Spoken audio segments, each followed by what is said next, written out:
I never imagined I'd be sitting there, the room thick with tension, feeling like the only person invisible and indispensable all at once.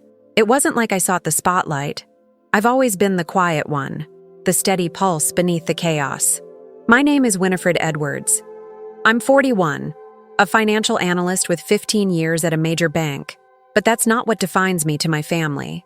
To them, I'm the silent provider, the one who pays the bills, fixes problems, and smooths over the cracks no one else bothers to see.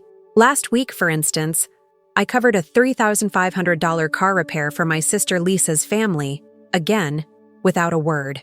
Shane, my brother-in-law, made a cutting joke about me being the family's easy money source during dinner.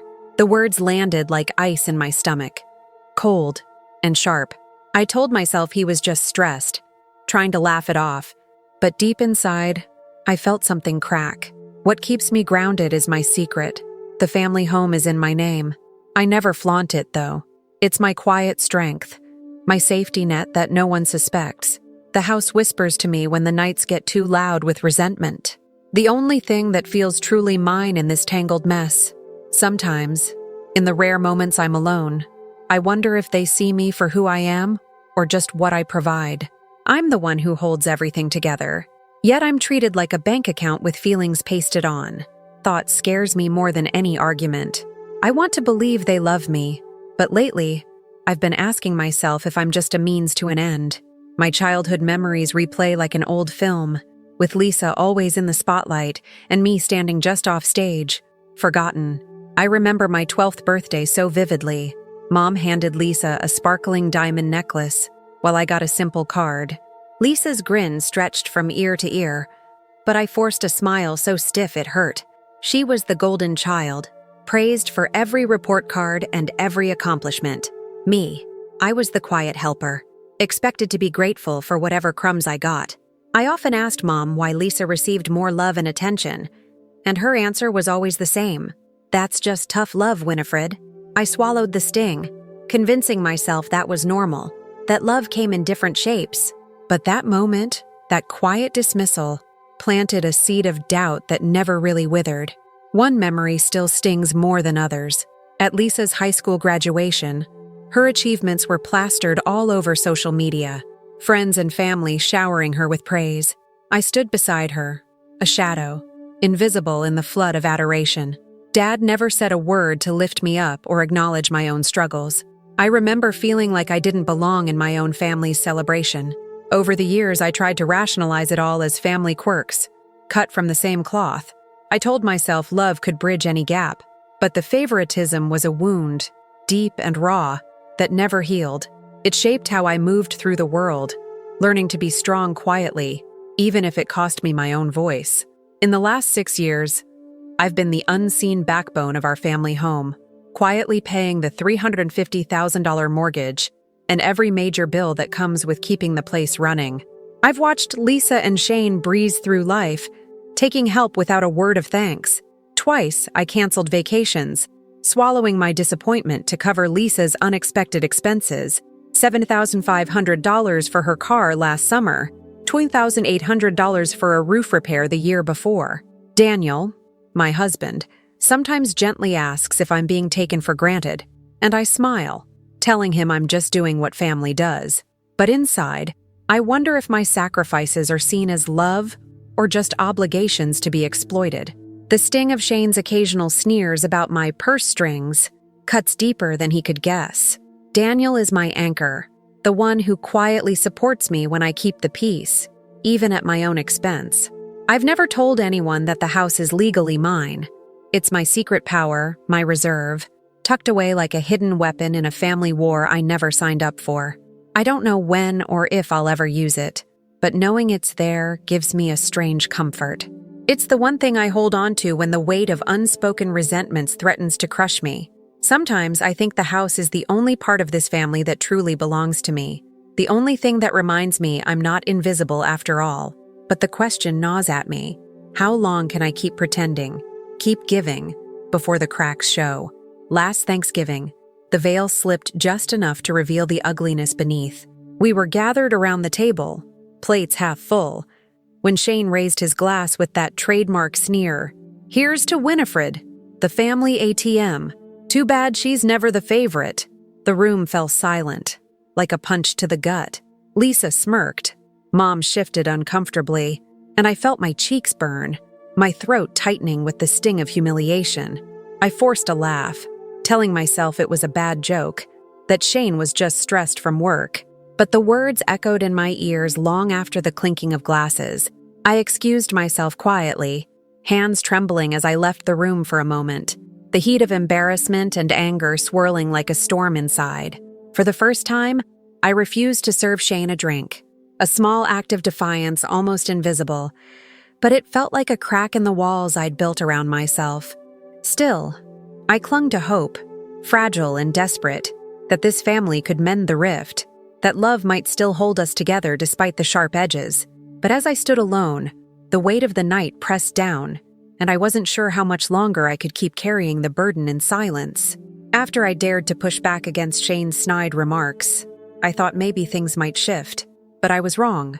It started subtly, whispers behind closed doors, sidelong glances that I caught but couldn't quite prove. Aunt Carol, usually warm and supportive, began telling others I was too sensitive and playing the victim. The words stung because they carried a grain of truth I hated to admit. Suddenly, relatives I'd leaned on for comfort were urging me to lighten up, warning me to stop making mountains out of molehills. Even Mom's tone softened into gentle rebuke. "You've always been too emotional, Winnie. Maybe you should try to see things from their side." Her words echoed in my mind, twisting and turning until I couldn't tell if I was the problem or just the scapegoat. This gaslighting left me tangled in doubt, my confidence crumbling underneath the pressure. Was I really overreacting? Was I imagining the slight smirks and the whispered conversations? I found myself shrinking back, retreating emotionally despite Daniel's steady presence beside me. He held my hand, whispered encouragements I barely heard, but the damage was done. Shane's calculated moves weren't just about winning an argument. They were about eroding my foundation until I stood alone, fragile and unsure. I realized he wouldn't tolerate any resistance, no matter how small. This wasn't a battle of words, but a war of control, and I was already losing ground while trying to hold my dignity intact. The worst part was feeling isolated in my own family. Calls from relatives stopped as if I'd become a storm no one wanted to brave. When I saw Mom at the grocery store, she gave me a look that was part pity, part frustration, saying, "You have to be stronger, Winnie. Nobody wants to be around someone who's always upset." Her voice was soft but firm, the kind that closes doors rather than opens them. I wanted to scream, to tell her how deeply her words cut, but instead, I nodded quietly, swallowing the lump rising in my throat. The silence that followed was deafening. I had no choice but to retreat further inward, clutching Daniel's hand like a lifeline, even as the world I knew shifted beneath me. Determined to find some resolution, I reached out for a family meeting, hoping that calm, honest conversation might clear the fog of misunderstanding. Sitting across from Shane and Mom in the dim living room, I laid out my thoughts carefully. "I've been the financial backbone of this home," I said, voice steady despite the storm inside. "Yet I feel unappreciated and undermined at every turn." For a moment, Shane's eyes glistened with tears, and I thought maybe he'd hear me. But then the mask slipped. He accused me of trying to control everything and warned he might leave if I kept this up. His words hit me like a slap, venom disguised as vulnerability. Mom chimed in, labeling me too confrontational, as if my desire for respect was an offense. Uncle Robert, the mediator, nodded wisely and urged family unity without addressing my concerns, as if glossing over pain would make it vanish. I left that meeting feeling smaller, more defeated than before. The room had been thick with tension, but no bridges were built, only walls raised higher. Shane's cold performance had manipulated the narrative, turning me from the victim into the antagonist in their eyes. I glanced at Daniel, whose silent support was the only balm for my bruised spirit. The words echoed again as I walked out. "You're too much, Winifred. Too much." It was the quiet dismissal I knew too well. A cruel reminder that no matter how much I gave, I would never be enough. My heart ached with the weight of it, the bitter knowledge that peace might not be possible here. Still, I clenched my fists and told myself I wasn't beaten. Not yet. The second humiliation came like a tidal wave, sudden and merciless. At Lisa's son's birthday party, surrounded by family and friends, Shane leaned in with that smug grin and declared loudly, "Winifred couldn't even manage her own bills without us bailing her out." The room froze for a heartbeat. Then laughter bubbled up around me, sharp and cruel. I felt my face flush with embarrassment, the sting of their amusement slicing through me. Daniel's hand found mine, his squeeze a small anchor in the sea of humiliation. The comment wasn't just a careless joke. It was a calculated blow aimed to strip away my credibility, to expose my vulnerabilities for all to see. Later, in a private moment, Shane shared details of my financial struggles, things I had trusted only Daniel with, as if they were trophies to flaunt. That betrayal cut deeper than any insult. The laughter, the sideways glances, the whispered gossip that spread like wildfire. Each was a reminder that Shane's contempt wasn't limited to snide remarks at dinner. He was actively dismantling the reputation I'd built over years, weaponizing my vulnerabilities against me. I stood there, stunned, the room spinning as the weight of his cruelty settled over me. People I respected looked at me differently now, questioning my competence, my worth. I swallowed hard, fighting back tears that threatened to spill, not just of anger, but profound sadness. How had it come to this? How had the family I once believed in turned into a place where trust was twisted into weaponry? I caught Daniel's eye and saw the same heartbreak mirrored there. The line had been crossed, and it was a fracture I wasn't sure could be mended. Despite the wounds, I tried once more to reach out, to heal what was broken. When Lisa's youngest faced a sudden medical emergency, I offered help without hesitation, saying quietly to Shane and Lisa, "I want us to move forward, but I need respect and honesty in return." My voice was steady, though my heart pounded with uncertainty. Shane accepted the help with an indifferent nod. No thanks, no warmth, just cold distance. The moment they left, the chill lingered in the air, heavier than before. That night, as Daniel and I sat in the quiet of our home, I finally voiced the truth I'd been holding back. I've said what I need. If this is how they repay me, I have no choice but to protect myself. The words felt like steel, hard and final. The rejection cut sharply when Shane openly mocked my offer to forgive, his laughter echoing in my mind long after. It was more than just cold. It was a slap in the face, a clear message that my goodwill was a weakness to be exploited, not a bridge to be crossed.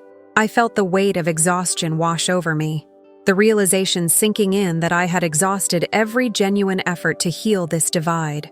Still, beneath the hurt, a flicker of resolve ignited. If they would not meet me with respect and honesty, then perhaps it was time I stopped stretching myself thin for a family that saw me only as an obligation. The night was dark, but in that darkness I found a quiet determination stirring, a promise to protect myself no matter the cost. The whispers started subtly at first, barely audible above the hum of family chatter during gatherings, but soon they became unavoidable, a steady current of doubt and judgment flowing through the room. I overheard Aunt Carol telling a cousin, "She's so manipulative, always twisting things to her advantage." Another voice whispered that I was selfish, that I worried too much about myself rather than the family's harmony. It felt as though Shane had weaponized my vulnerability, turning it against me like a sharpened blade hidden in plain sight. The people I once trusted began to retreat, their smiles polite but distant, their warmth evaporating into chilly indifference. Daniel was the only anchor left, his hand steady in mine, but even his presence couldn't fill the growing void. At a family barbecue, the weight of isolation pressed down hard. I found a quiet spot on the porch, away from the laughter and loud music, where I could breathe without the sting of sidelong glances.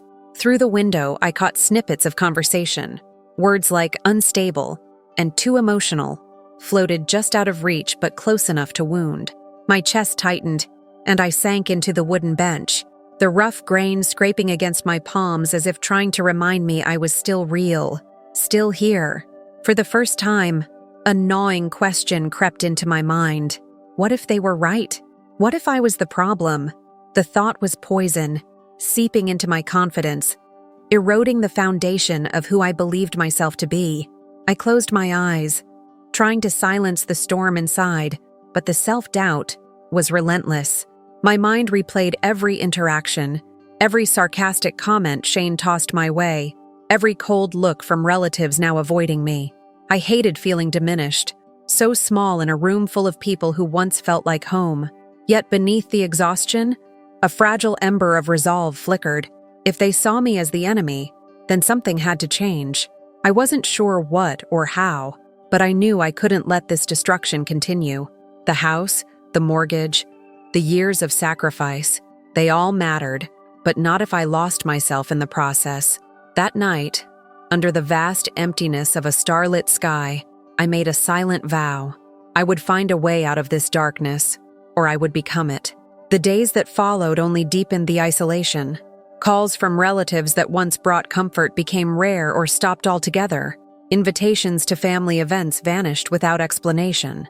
Even Mom's warm smiles turned to cold, distant nods when our paths crossed.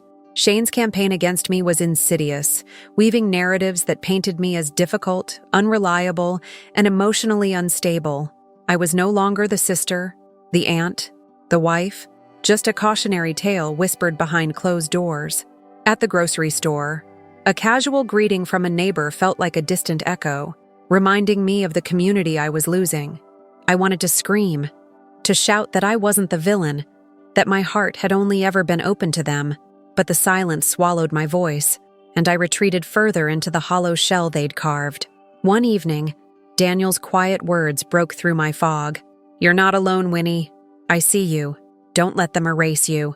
His hands held mine with steady warmth, grounding me when the world spun dizzyingly. I wanted to believe him, but the shadows had grown too long. My reflection in the mirror looked tired, eyes clouded with confusion and pain. Yet, even in that fractured self, a stubborn truth emerged. I couldn't let their lies define me. The family I'd supported, the sacrifices I'd made, they deserved to be recognized. If they wouldn't give me that dignity, I'd have to reclaim it myself. The path ahead was shrouded in uncertainty. But one thing was clear. I had reached my lowest point, and from here, I had to rise. The discovery hit me with the force of a freight train. The closing documents arrived in the mail, official and cold, bearing my name alongside signatures I never gave. Lisa and Shane had sold the family home, the very house I had labored over for years. Without my knowledge or consent, they pocketed $150,000 of the equity, leaving me blindsided and betrayed.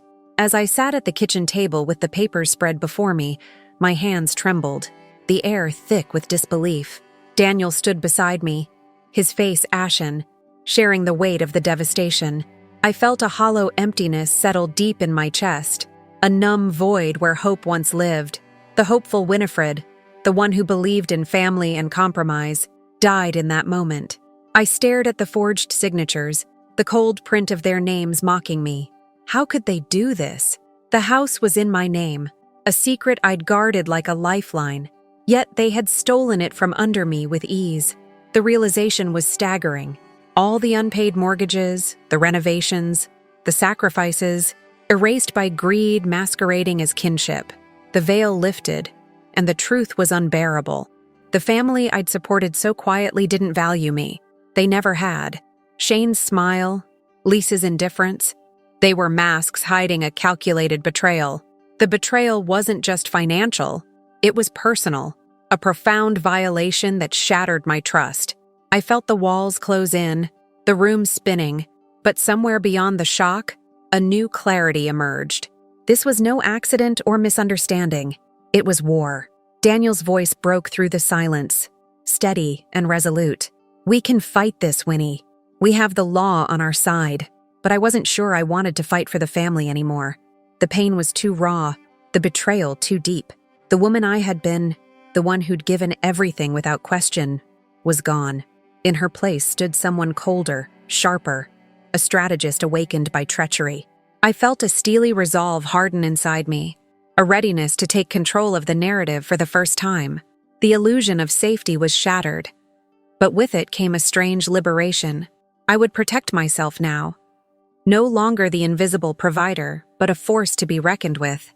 The past was broken, but the future was mine to shape. In the quiet aftermath, I replayed the years of sacrifice like a broken record.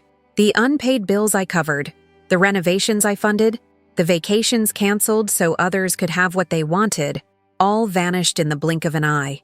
The grief was raw, but beneath it, a simmering anger took hold. How had I been so blind? The signs were there all along, the favoritism, the belittling, the exploitation, but I had chosen denial, hoping for love that never came. Now, that hope was ashes, replaced by a fierce clarity. I wouldn't be fooled again. No more forgiveness for those who used me as a stepping stone. No more denial of the truth that had festered beneath the surface. Never again, I whispered to the empty room, the words tasting like bitter medicine, but feeling like salvation. For the first time, I acknowledged the secret weapon I'd carried silently, the financial audit I had kept updated, the legal ownership of the house that Shane and Lisa underestimated. It was a power I had never needed to wield before, but now it was my shield and sword. The pattern of exploitation wouldn't continue unchecked. I could see it now, the web Shane had spun to control and diminish me. But I would unravel it thread by thread. The anger was no longer a destructive force, but a catalyst for action. I wasn't just a victim anymore. I was a woman awakened, ready to reclaim what was hers. That evening, Daniel and I sat close on the couch, the weight of the day hanging heavy around us. I looked into his eyes and said, "It's time to stop protecting them and start protecting ourselves." The words felt both terrifying and necessary. I outlined a plan to him, careful and deliberate, to compile every financial record proving my contributions, to challenge the illegal sale of the house, and to expose Shane's manipulations. Daniel listened intently, his usual caution tempered by quiet determination. He agreed to help me gather documents, to seek legal counsel, and to stand by me in what promised to be a difficult battle. Naming Shane as the primary target of my audit was the first step in reclaiming control. The shift within me was profound. The emotional exhaustion was still there, but beneath it, a strategic mind was awakening. No longer would I be passive or invisible. We began organizing evidence, bank statements, mortgage payments, renovation receipts, all meticulously documented to dismantle Shane's lies. Daniel's support was a lifeline, his calm presence bolstering my resolve. For the first time in a long time, I felt a flicker of hope. Not naive, but hard-earned and fierce. The war was just beginning, but I was no longer the frail, doubting woman who had sat alone on the porch. I was a force ready to fight for my dignity, my home, and my peace. The quiet house, once a symbol of my silent sacrifice, was about to become the battleground for my reckoning. I spread the mountain of bank statements across the kitchen table, each page a stark reminder of every dollar I had poured into our family's tangled web. Mortgage payments, wiring receipts, credit card statements, each one a thread in the fabric I had woven silently for years. The total came to over $350,000, a sum that made my chest tighten with both pride and bitterness. How could I have been so blind to the betrayal hidden beneath these numbers? I sat with Daniel late into the night, cataloging everything meticulously. The act of listing out every contribution was exhausting but crucial. It was proof of the invisible labor I had carried alone. Our attorney, a sharp-witted woman named Marissa, pored over the documents with an intensity that made my heart race. She pointed out suspicious transfers and oddities, signatures on the house sale documents that didn't match mine, wire transfers to accounts I had never authorized. The sense of violation was suffocating. I felt like a fortress had been breached, the walls crumbling around me. But amid the shock, a fierce resolve began to build. Marissa's voice was steady, almost soothing. "They've crossed a line legally, Winifred. This isn't just family drama. It's fraud." The word hit me like a punch, but it also ignited something primal inside me, an urgent need to reclaim what was mine. More than the finances, I started to see the full extent of the family's dependence on me. The emotional labor, the unpaid favors, the backhanded gratitude, they all painted a picture of exploitation. Shane thrived on this imbalance, using it to control and belittle without consequence. I began listing these dependencies as vulnerabilities, points of leverage. It was as though I'd been sleeping while they drained my strength. But now the scales were tipping. The realization that they needed me more than I needed them was both empowering and terrifying. I clenched my fists, feeling the weight of years' worth of silent sacrifice crack open into a promise. No more. I caught Daniel's eye across the table, grateful for his unwavering presence. We're going to document everything. Every cent, every favor, every lie, I said quietly, my voice a mixture of exhaustion and steel. He nodded, squeezing my hand gently. They underestimated you, he said. His belief was the anchor I needed to hold on to as I prepared to dismantle the facade Shane had built. That night, sleep came hard, my mind racing through every detail, every slight, every betrayal. I knew the path ahead was fraught with pain, but for the first time in months, I felt a flicker of control, a chance to reclaim my dignity.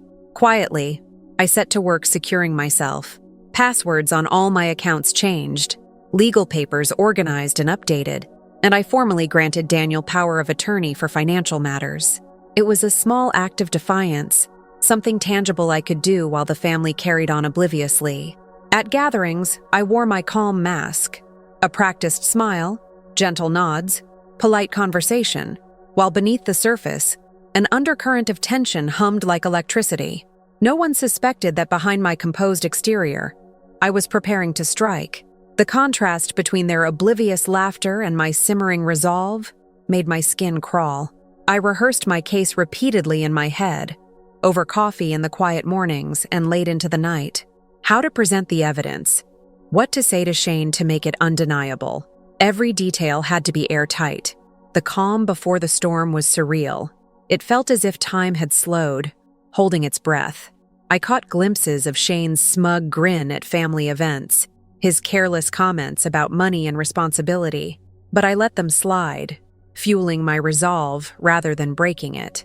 Lisa's indifferent glances occasionally crossed my path, her silence a cold reminder of the fracture between us. The family walked their usual dance, unaware that the ground beneath their feet was shifting. Daniel's steady presence was my anchor in this strange calm. "They think you don't see it," he said quietly one evening, "but you're stronger than they imagine." His words were balm to my frayed nerves. I forced myself to relax in those moments, to breathe slowly, and feel the solid earth beneath my feet. This was just the beginning, and I had to be ready. The day would come when I would unveil the truth, the proof that Shane's manipulations were more than whispers. They were a blueprint of betrayal. For now, I kept my emotions in check, my face neutral, my plans guarded. The storm was coming, and I was its quiet eye. Sifting through old emails late one night, a message from Emily Harper, a distant cousin I barely knew, caught my eye. Her words hit me like a revelation. She shared that she too had been ensnared in Shane's web years before, a victim of his charm turned cruel. Attached to her message were documents, letters, bank statements, legal notices, all bearing the scars of Shane's manipulations. The patterns were chillingly familiar: financial exploitation, emotional gaslighting, and a trail of broken trust. Reading her words, I felt a mix of sorrow and vindication. I wasn't alone. Shane's parasitic behavior was a long-standing pattern, a dark thread weaving through more lives than I had imagined. Emily's email was raw and urgent, her voice trembling through the text. "He took everything from us, just like he's trying to do to you. You're not crazy, Winnie. He's dangerous." My heart pounded, both from fear and a fierce determination that surged through my veins. This was no longer a private war. It was a battle to protect others from the same fate. I replied cautiously, promising to keep in touch. The knowledge that Shane had left a trail of destruction hardened my resolve. If I could expose him, not just for my own sake, but to shield others, it would give my fight a deeper meaning. The discovery felt like a call to arms. I sat back, breath shallow, the weight of responsibility settling over me. I realized then that Shane's cruelty was not just a family feud. It was a pattern of abuse rooted in greed and manipulation. The twisted grin he wore so easily masked years of deceit. This revelation was a catalyst, transforming my anger into a focused mission. I wasn't just reclaiming my dignity, I was standing against a predator who thrived on others' suffering. Daniel watched me, his eyes reflecting my fierce determination. "We'll take him down," he said quietly, "one step at a time." I nodded, the first flicker of hope igniting a fire I hadn't felt in years. The next morning, I took my first deliberate steps to cut Shane off. No more loans, no more financial favors. I blocked his access to our joint accounts. A simple yet profound act that sent a ripple through the family's fragile ecosystem. The phone calls stopped abruptly, replaced by uneasy silence. I notified the bank about the fraudulent transactions connected to the house sale, demanding immediate investigation. It was clinical, methodical, and utterly necessary. Shane's facade of control began to crumble in ways he hadn't anticipated. Bills that Shane usually left unpaid started to pile up. His credit flagged for suspicious activity. I watched the ripple effect with a detached satisfaction, knowing these were the first consequences of his own greed. The family noticed my sudden changes. Whispers about Winifred acting strange circulated, but no one connected the dots. Daniel stood beside me, steady and supportive, witnessing my transformation from the quiet sufferer to a woman reclaiming her power. "You're stronger than you know," he said one evening, his voice a quiet anchor. The first dominoes had fallen, and the game had changed. I was no longer invisible, and Shane was no longer untouchable. The room was thick with tension the moment I stepped forward, dossier in hand, my voice steady despite the storm churning inside me. "This," I said, tapping the thick stack of bank statements and payment records, "is the truth of who paid for this home and kept this family afloat." Eyes widened around the table, Mom's lips pressed tightly, Lisa's gaze flickering between disbelief and panic, and Shane's face drained of color. The air felt brittle, as if the walls themselves awaited Shane's response. But he faltered, stumbling over clipped excuses that sounded hollow even to his own ears. I saw the subtle shifts, the uncomfortable glances, the slight nods from relatives, silent acknowledgments of what they'd long suspected, but never dared confront. I held their gaze, calm but resolute. Years of unpaid mortgages, renovations, bills, all covered by me. The quiet sacrifices that built this home, that supported this family. No more shadows, no more silence. My voice didn't waver, but inside, adrenaline surged like wildfire. Shane's usual swagger evaporated, replaced by a man cornered and exposed. I continued, "I'm done being the invisible provider, the one taken for granted. This ends now. Respect and fairness, or no contact at all." The words hung heavy, a boundary etched in stone. The shift was palpable, the power dynamic overturned. No longer was I the victim. I was the force that would no longer be ignored. The room was silent for a moment that stretched endlessly. Then murmurs began, some tentative, others more forceful. Lisa avoided my eyes, while Mom's shoulders stiffened as if bracing for a blow. Shane's mouth opened and closed. No words came out that could repair the damage. I felt a strange mix of pride and sorrow wash over me. This wasn't just a confrontation. It was a reckoning. I folded the dossier deliberately, the weight of truth tangible in my hands. The family's facade cracked, revealing the fractures beneath years of deceit. I had drawn the line, and on my terms. Even as the gathering dissolved into uneasy conversations and quick retreats, I knew the game had changed. I walked away from that room with a calm certainty.